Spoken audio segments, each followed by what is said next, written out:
بسم اللہ الرحمن الرحیم۔ السلام علیکم دوستو، آج میں تاریخ کی ایک عظیم کہانی آپ کو سنانے چلا ہوں۔ لوگ کہتے ہیں کہ دوسری جنگ عظیم 1945 میں ختم ہو گئی تھی، لیکن نہیں، 1945 میں نہیں، یہ آخری سپاہی جو لڑتا رہا تھا، جس نے بلا ہتھیار پھینک دیے، وہ شخص ہتھیار پھینکنے والا 9 مارچ 1974 کو اس نے ہتھیار پھینکے تھے۔ چنانچہ جنگ جو اصل میں ختم ہوئی وہ 9 مارچ 1974 میں ختم ہوئی۔ ہوا یوں کہ جاپان کی یلغار جاری تھی،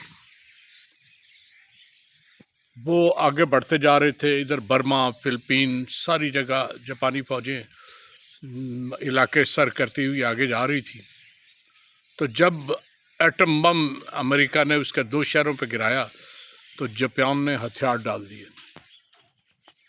جاپان کا ایک سپاہی تھا، ہیرو اونوڈا۔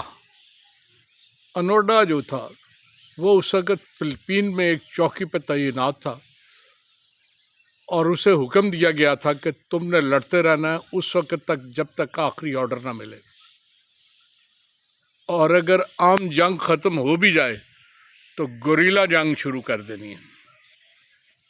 وہ اسی حکم کے تحت وہاں جنگل میں موجود تھا اور لڑ رہا تھا۔ اس کی یونٹ تھی پوری، ایک ایک کر کے کچھ لوگ کہیں شہر کی طرف جاتے، قابو آ جاتے، ہتھیار پھینک جاتے، کچھ مارے گئے، لیکن اونوڈا زندہ رہا اور لڑائی اس نے جاری رکھی۔ اس علاقے کے دیہاتی کبھی ادھر سے گزرتے جنگل سے تو مارے جاتے، انہیں پتہ نہیں چلتا کہ کیا ہوا۔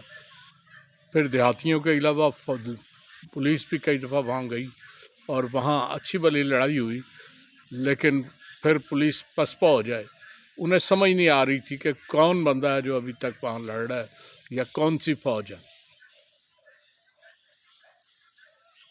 27 برس وہ بندہ لڑتا رہا۔ وہ 42 میں بھرتی ہوا تھا، اور اس کے بعد 1974 میں وہ اسے بتایا گیا کہ جاپان جو ہے اس نے ہتھیار ڈال دیے ہیں اور تمہاری اب ضرورت نہیں ہے تم، لیکن وہ نہیں مانا۔ اس نے کہا کہ میں لڑوں گا اور لڑائی جاری رکھوں گا۔ چنانچہ اس کے کمانڈر کو بلایا گیا، جو اس کا پہلا سابق کمانڈر تھا۔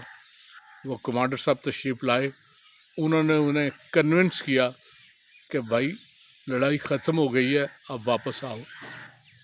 چنانچہ اس کے کہنے پہ، کمانڈر کے کہنے پہ وہ باہر نکلا۔ جنگل میں وہ کوکونٹ اور کیلا کھا کے گزارا کرتا رہا، کیلا بوائل کرتا، کبھی کوئی دیہاتی سے چڑھ جاتا جسے وہ مارتا تو اس سے رائس وغیرہ مل جاتے، ورنہ یہ 2 چیزیں تھیں جن پہ گزارا کرتا رہا۔ جب اسے جنگل سے باہر بلایا گیا اور پھر اسے جاپان لے جایا گیا تو پوری جاپان نے اس کا بڑا استقبال کیا، بڑا بھاری استقبال، کہ وہ شخص ہے جس کا لائلٹی میں، جس کا وفاداری میں کوئی ثانی نہیں ہے۔